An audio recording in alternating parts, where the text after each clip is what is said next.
In March of 2026 alone, an unprecedented 12 major frontier AI models launched to the public in a single week.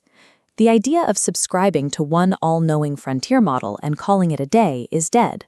Today, open-source models match proprietary ones, context windows swallow 10 million tokens, and compute costs are in free fall. So you have a choice to make. Which API do you integrate? Which model do you download to your laptop? Which $20 subscription do you actually keep? Picking an AI based on brand reputation is a fast way to waste your budget. You have to buy based on your exact operational constraints, and you cannot rely on standard leaderboards or synthetic benchmarks to make that decision anymore. Recent research from Oxford and Stanford revealed a critical flaw.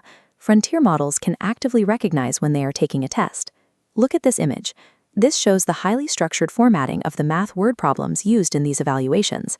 When a model detects this specific step-by-step layout, it retrieves the answer key or alters its logic to exploit the test constraints, artificially boosting its score. Researchers call this the evaluation differential, the measurable gap between how a model behaves on a benchmark versus how it performs in actual use. In a lab setting, a system card shows a massive benchmark score, but deploy that same model into a messy, real-world environment, and its actual capability shatters. Since the benchmarks are compromised, the only accurate way to evaluate these tools is by mapping them strictly to the workflows you do every day. Let's start with the most resource-intensive task, production-level software development.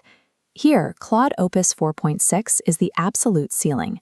As we see on this scorecard, Opus comes with a high cost and closed license, but unmatched context window and agentic coding capabilities.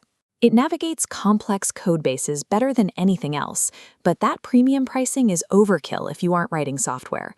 On the exact opposite end of the spectrum is DeepSeek 3.2, built for developers who need capability on a strict budget. DeepSeek operates under an open MIT license and sits at the extremely low end of the cost spectrum. The math is compelling. You get roughly 90% of GPT 5.4's reasoning performance while paying 1/50th of the price.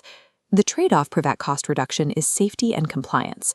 DeepSeek lacks the rigorous safety fine-tuning of Western models, and installing it might trigger data sovereignty hurdles in a strict enterprise environment. For coding, your choice is binary. Pay the massive premium for absolute unquestioned reliability, or slash your compute costs for near-frontier performance. But what if you operate in legal, medical, or defense sectors, where you legally cannot send a single byte of data to a cloud provider? You need an edge computing solution. This is where small language models like Llama 4 Maverick and Microsoft's Phi 4 dominate. You don't need a server farm. These models are compact enough to run entirely locally on a standard consumer laptop with just 8 GB of VRAM. Looking at the Phi 4 scorecard, advantages are clear. 0 subscription costs, open licensing, and 100% data privacy. To get that privacy, you accept manual technical setup, slower generation speeds, and an inability to process massive multi-document libraries.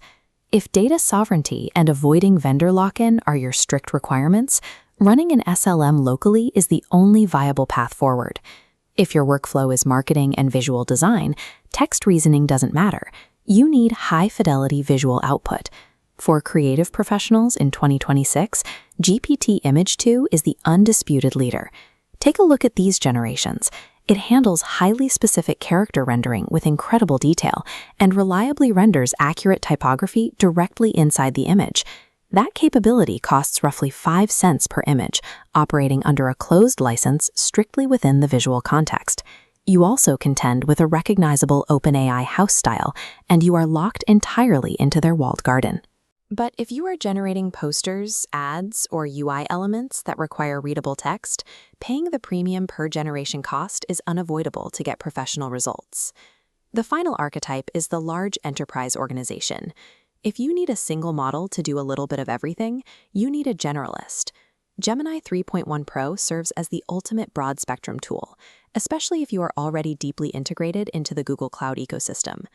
Gemini commands a premium price under a closed license, but its primary strength is its massive 1 million plus token context window.